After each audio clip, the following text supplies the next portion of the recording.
Assalamualaikum, welcome back to Invest Saham. Pada video ini kita akan membahas alasan Bank Indonesia menahan BI Rate di level 6%, sehingga di bulan Oktober tidak ada pemangkasan suku bunga. Kita pun akan membahas saham BBTN yang akan melakukan akuisisi senilai 1,7 triliun terhadap salah satu saham perusahaan. Dan juga kita akan membahas saham-saham fundamental yang hari ini mengalami lompatan. Sebelumnya, disclaimer ini bukan ajakan jual beli saham dan juga bukan financial advice tentunya. So, silahkan simak sampai akhir.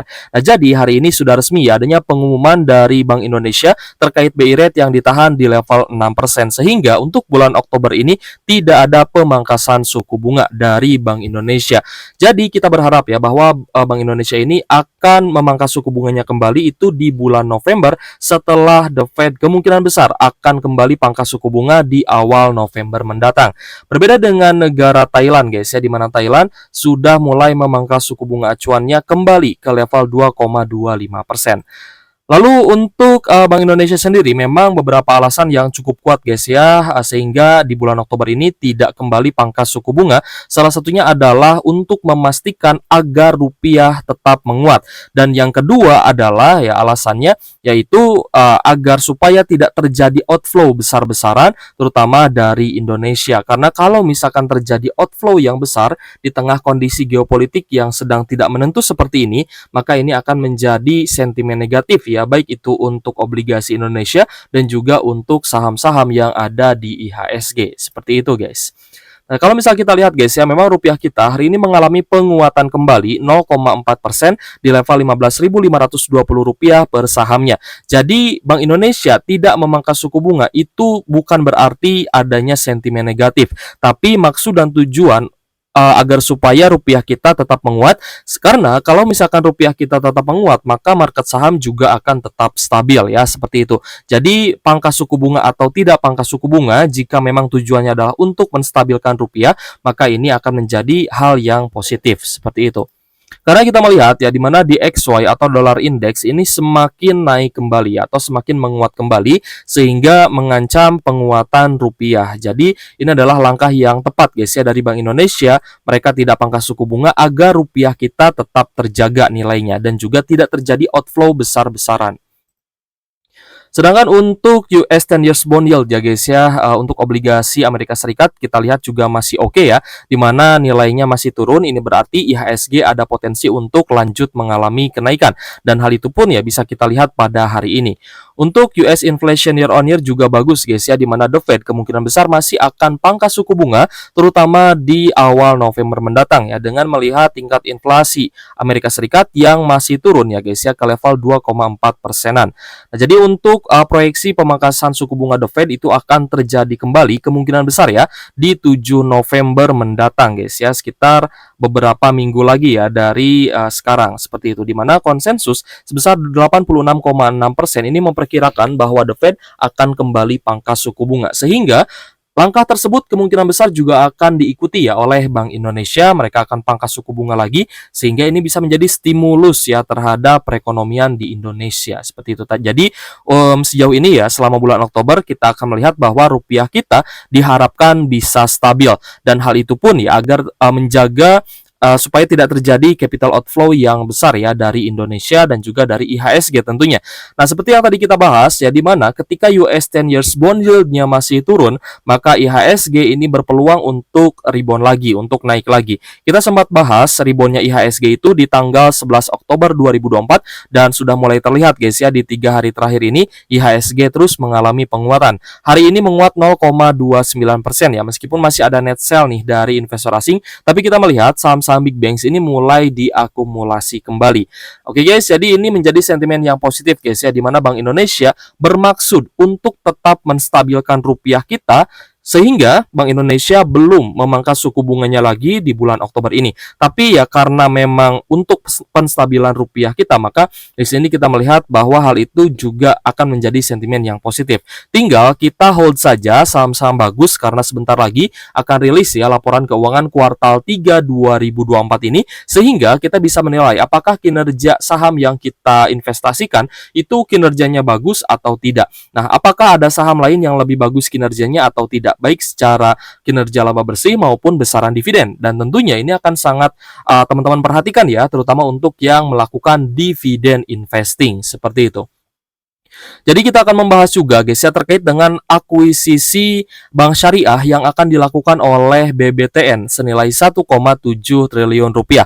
Nah, ini datanya saya dapatkan ya dari Stockbit Snips yang dianalisakan ya oleh Stockbit Sekuritas, di mana Stockbit Snips, lalu Stockbit News dan juga Stockbit Commentary itu adalah data-data yang disodorkan ya kepada para investor untuk kita baca, untuk kita telaah lebih dalam lagi sehingga kita bisa mendapatkan informasi penting, analisa yang tajam, dan juga ini menjadi keuntungan kita ya sebagai user dari Stockbit Sekuritas seperti itu.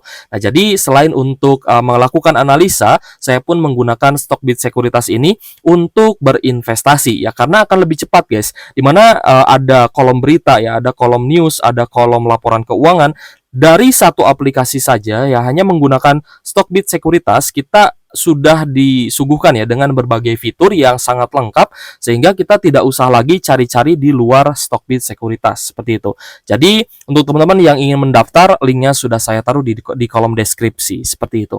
Nah, jadi untuk BBTN di sini kita melihat guys ya bahwa ada analisa ya terkait dengan saham BBTN yang akan menyepakati nilai akuisisi terhadap salah satu perbankan syariah. Nah, apakah saham perbankan syariahnya ini ada potensi untuk harganya melesat lagi atau bagaimana? Nanti kita akan coba lihat juga ya secara fundamental.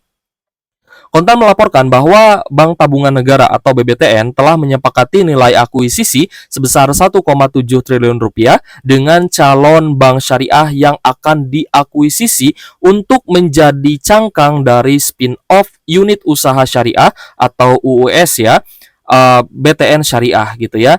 Nilai tersebut lebih tinggi dibandingkan dengan laporan kontan pada awal Agustus lalu, yaitu di level 1,3 triliun rupiah. Hingga kini BBTN belum mengumumkan secara resmi nama bank yang akan diakuisisi. Nah, jadi gini guys, BBTN ini kan akan melakukan spin-off ya terhadap BTN Syariahnya. Nah, tentunya jika mereka ingin melakukan spin-off maka harus ada cangkang ya guys ya, harus ada sahamnya gitu ya. Nah, mungkin karena BTN Syariahnya ini tidak IPO, maka BBTN ini akan melakukan akuisisi ya terhadap salah satu perbankan syariah juga yang nantinya akan merger nih dengan BTN Syariah. Seperti itu akan digabung ya guys ya, dan akan dilakukan spin-off berdasarkan harga saham yang nantinya akan dilepas oleh BBTN. Seperti itu. Nah, mungkin teman-teman silahkan ya kalau misal mau baca-baca lagi seperti itu ya. Apa yang saya tangkap sih seperti itu. Seperti yang pernah kami tulis sebelumnya di Stockbit Commentary, walaupun nama bank syariah yang hendak diakuisisi BBTN tersebut belum diungkapkan, ini belum diungkapkan guys ya, tapi ya kami ya analis dari Stockbit Sekuritas memperkirakan bahwa bank tersebut adalah Bank Victoria Syariah. Entitas yang dimiliki 80,2% oleh Victoria Investama atau saham Vico dan 19,8% oleh Bank Victoria International guys ya. Jika terwujud, nilai akuisisi sebesar 1,7 triliun rupiah tersebut mengimplementasikan valuasi PBV 1,6 kali dengan PI 174 kali berdasarkan kinerja PT Bank Victoria Syariah pada full year 2023. Nah, jadi ada dua saham sebenarnya yang berpotensi bisa melesat kembali guys ya, itu saham Vico ya dan juga saham BVIC. Tapi kalau misalkan terkait dengan perbankan itu sendiri, maka kemungkinan besar adalah saham BVIC. Ini masih perkiraan guys ya, belum final, dan nanti kita akan lihat saham bank apa sih yang akan diakuisisi oleh BBTN. Untuk Bank Victoria International Tbk dengan kode saham BVIC ya guys ya. Di sini masih mengalami kenaikan hari ini 1,16% tapi di harga Rp87 per saham. Nah, secara year to date kita pun melihat ya bahwa kenaikan harga saham BVIC ini memang tidak terlalu signifikan, malah masih minus ya 6,45%. Jadi ya cukup sideways ya untuk pergerakan saham BVIC ini. Secara kinerja saham ya kita lihat kinerja pada kuartal 2 2024 juga mengalami kenaikan ya secara year on year dari 28 miliar menjadi 41 miliar. Sedangkan pada kuartal 1 secara year on year-nya turun dari 46 miliar menjadi 33 miliar. Overall untuk semester awal 2024 kinerja dari saham BVIC ini masih oke seperti itu.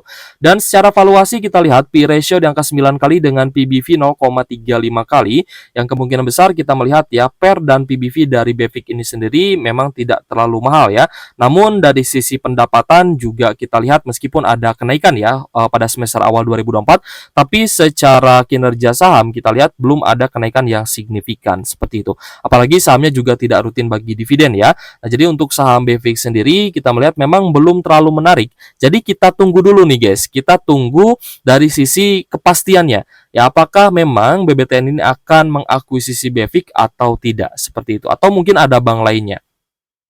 Nah, jadi di Stockbit Commentary ini teman-teman bisa melihat juga ya beberapa informasi yang penting. Misalkan CTRA marketing sales 11% year on year pada 9 bulan 2024 yang mencapai 78% target. Nah, analisa-analisa seperti ini juga pastinya teman-teman butuhkan guys ya dari Stockbit Commentary yang bisa teman-teman akses ya. Yang penting teman-teman harus daftar dulu ya di Stockbit Sekuritas seperti itu.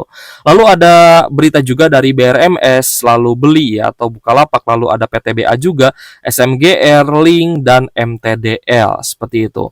Ya di sini MTDL kita lihat ya pemegang saham Metro Data Electronics ya DRA Meida Linke membeli 21 juta saham MTDL di harga Rp480 pada 15 Oktober lalu. Ya nilai transaksinya mencapai 10,3 miliar rupiah. Jadi berbagai macam informasi ya terkait dengan saham bisa teman-teman dapatkan ya melalui Stockbit Snips, Stockbit News, dan juga Stockbit Commentary ya, yang pastinya bisa teman-teman akses di Stockbit Sekuritas. Nah, yang menarik ya yang akan kita review pada hari ini adalah saham-saham yang hari ini mengalami lompatan guys.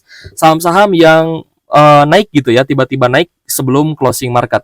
Ini menurut saya sih cukup menarik ya, karena saham-saham yang hari ini lompat itu rata-rata saham yang memiliki fundamental bagus dan juga rutin bagi dividen.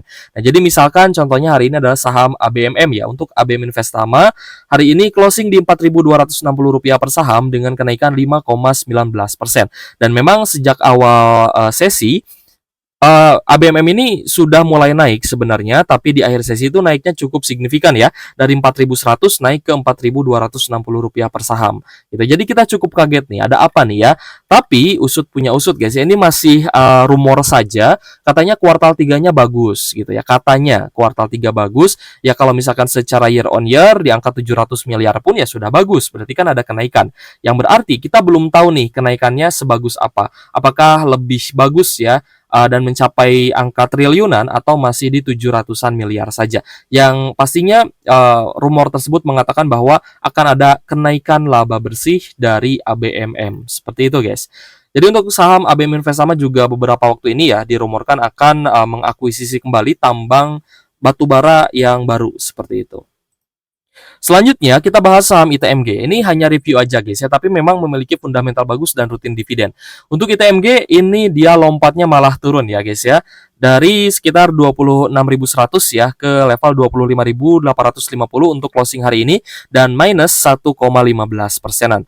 Secara fundamental memang juga masih bagus ya untuk ITMG ini. Namun saya masih menunggu rilis kinerja kuartal 3 2024 agar saya mendapatkan kepastian data dari 75% kinerja ITMG pada kuartal 1, kuartal 2 dan juga kuartal 3 2024. Sehingga untuk memprediksi besaran dividen yang akan kita dapatkan ya ketika kita invest di saham batubara, saham cyclical, kita sudah tahu nih berapa sih besaran dividen yang bisa kita dapatkan ya, potensi dividennya itu berapa sih ya tuh. Apakah ada saham lain yang potensi dividennya jauh lebih besar atau ya ITMG ini malah kurang menarik ya jika kita bandingkan dengan saham batubara lain.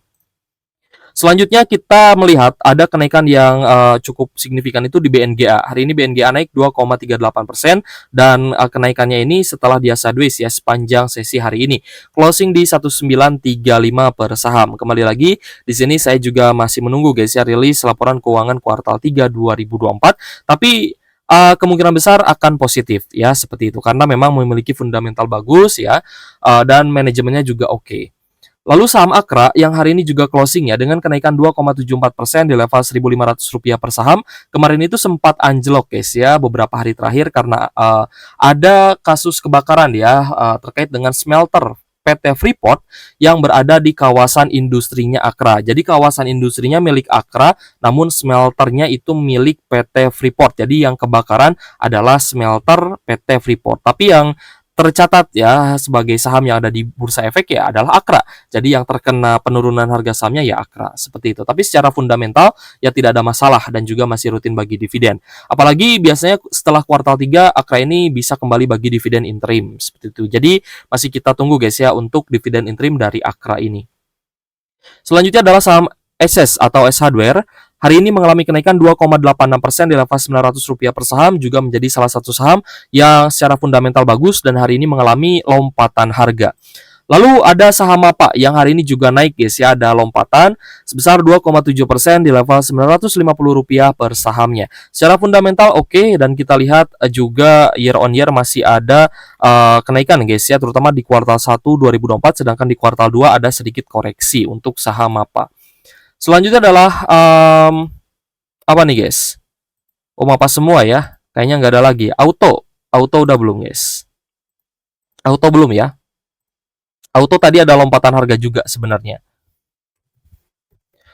Auto, lalu kita lihat apa lagi guys? Banyak ya sebenarnya tadi yang mengalami lompatan harga itu. Nah, mungkin kita akan akhiri aja ya di saham auto ini ya, karena hari ini juga kita lihat memang banyak sekali yang mengejutkan ya, ada lompatan harga di beberapa saham. Tapi ya pada intinya teman-teman jangan terlalu ragu ya guys ya untuk melakukan pembelian dan berinvestasi terutama di saham-saham yang secara fundamental bagus. Jadi analisa pertama yang harus teman-teman lakukan adalah analisa fundamental. Lalu yang kedua, ketika teman-teman ingin memastikan bahwa harga sahamnya ini cocok ya berada di area support dan kita tidak mau ya guys ya mengalami floating loss yang berkepanjangan, maka teman-teman harus mempelajari juga teknikalnya seperti itu. Nah, jadi untuk auto juga hari ini naik tinggi guys ya, 7,42% di level Rp2.460 per saham setelah ex-date dividen kemarin ya. Jadi hari ini banyak sekali ya saham-saham yang lompat tinggi dan semoga saham teman-teman juga bisa lanjut naik lagi. Ada Unilever ya, tadi tidak saya bahas, gak masalah lah ya. Ada Unilever dan ada lagi satu lagi. Oke guys, terima kasih sudah menonton. Semoga video ini bermanfaat untuk teman-teman. Thank you for watching. See you on the next video.